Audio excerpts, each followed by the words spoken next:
Yung contractor nagagawa ng building, bakit kasama contractor? Ha? Mr. President, Ano yan, negosyo?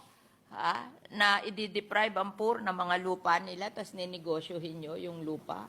Ano yon? Ba't may contractor at ano yon, ibebenta? Sabi nila, how are you able to buy?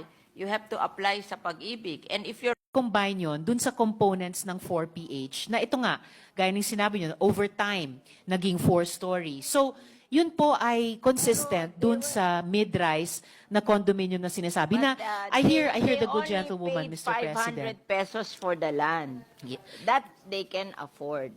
O, later on, magsisave sila. Pag lumaki ang anak nila, nakakasave sila, then slowly they build their homes there on the land.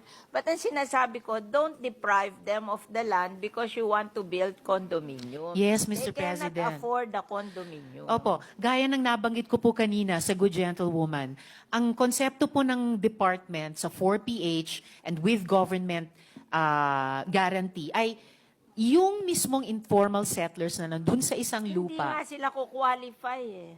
Kasi wala silang income na gano'n that can afford to pay for the amortization of the condominium. Let's be practical. They cannot afford that. Mga ano lang yan tricycle driver. Mga nagtitinda sa palengke. Hindi naman everyday continuous ang income nila. Wala naman magsa-certify sa income nila, napapasa sa pag-ibig.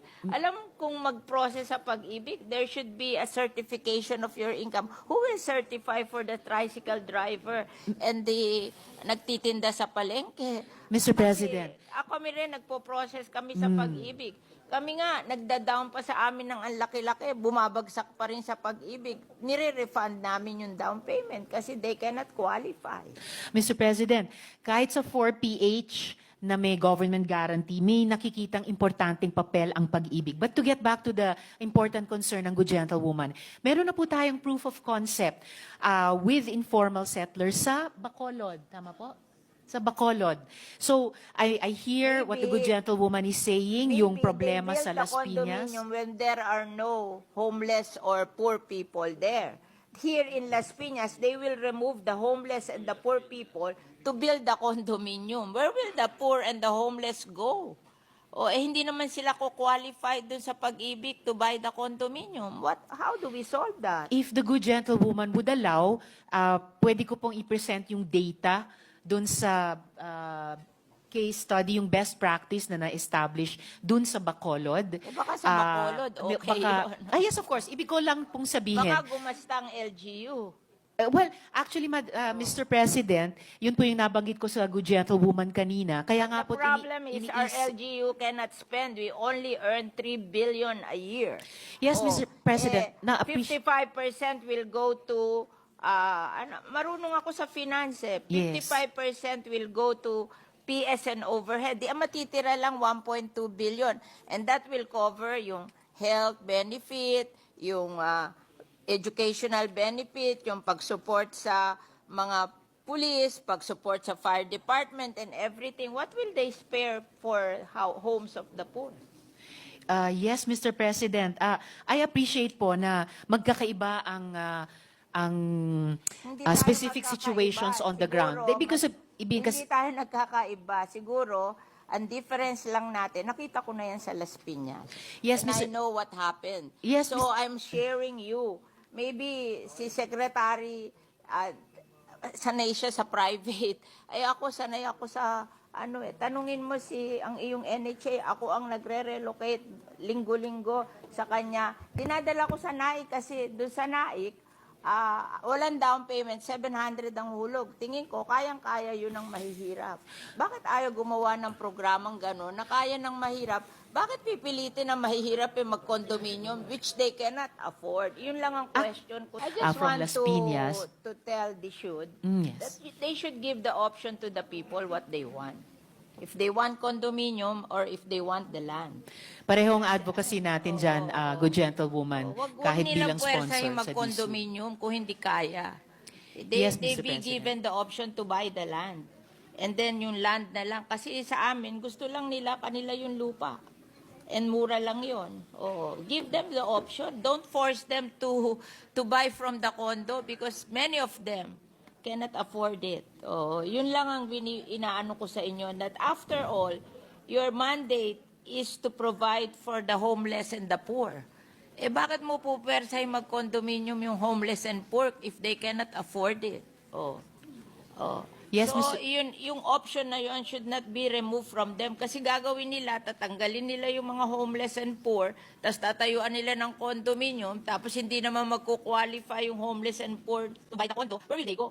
Yes, Mr. President. 100% nakikisa ang representasyon nito sa Gudyanto Woman sa kanyang advokasya. At huwag nilang bubulahin yung mga mahihirap na aalis kayo dyan, bibigyan namin kayo ng kondo. Akala nila libre yung kondo, hindi nila alam, babayaran nila yun. And they cannot afford it. I know they cannot afford it. Oh. So, give them the option. Sila mamili kung gusto nila, lupa lang ibigay sa kanila, o buildan sila ng kondo, di ba? And many of them would prefer na bigyan na lang sila ng lupa and mag-save na lang sila to build houses on the land in the future. Kasi nagawa na sa amin yun, so why are they changing the model? Yun lang ang question ko. Yes, Mr. President, and definitely the model is not being changed. May affirmation po tayo dito na CMP as an option will always be there and will not be abandoned. Nga lang kailangan talaga ng funding mula sa GAA na historically hindi po naibibigay. Pero patuloy po natin ilalaban na laging kasama po ang CMP. Pati po, yes? We can approach government financing institution to buy the land and then the people will pay amortization for the land. Hindi naman kailangan manggaling sa GAA yun eh. If you will arrange that Pag-ibig will buy the land and they will pay amortization to Pag-ibig. Oh, they don't want the land for free. They just want the opportunity to be able to pay amortization on the land. Kasi mas mura yun than condominium. Yun lang naman ang option na binibigay namin. Hindi naman sila naghahanap ng libre. They're willing to pay the amortization, but you give them a chance. May model na gano'n, na bibili ng Pag-ibig or government financing institution ng land, and then they will pay for it through amortization. And they will even willing to pay down payment. Eh, paano ba ginawa yung NHA na walang down payment, tapos 700 ang hulog, may mga, ginagawa, inililipat ko yun sa inyo sa NAIC eh. Di ba that's a better model? Imagine a townhouse, and our people from, they don't pay down payment, they just pay 700 a month, tuwan-tuwa sila dun eh. Yes, Mr. President, and actually, hindi po nalalayo yung 700 pesos na sinasite ng Gudyanto Woman sa tinatantsyagin with amortization subsidy na babayaran kahit sa mga low-rise buildings bilang isa, hindi lang yung solong option sa 4PH dahil nga, lagi nandun pa rin ang CMP, lagi nandun pa rin ang LADA. Hindi po, not according to this table ng DSUD. Okay. Kasi definitely, Gudyanto Woman, Mr. President. Just a point of order. Senator Your Sito, Honor, can you please use the mic so we can hear you?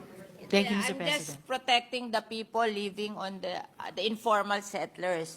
They are being deceived that they will be given condominium. Akala nila free yun. Sabi ko, mahal yan. So, huwag kayo aalis dyan sa lupa kasi pwede namang ibenta sa inyo yan lupa.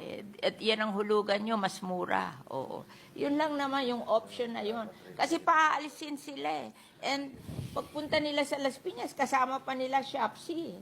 Oh. So, who are doing that?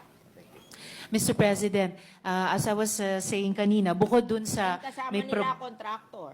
Ano po? Oh. Yung contractor, nagagawa ng building. Bakit kasama contractor? Ha? Mr. President, Ano yan, as- negosyo? Ha? Na i-deprive ang poor na mga lupa nila, tapos ninegosyohin nyo yung lupa? Ano yon?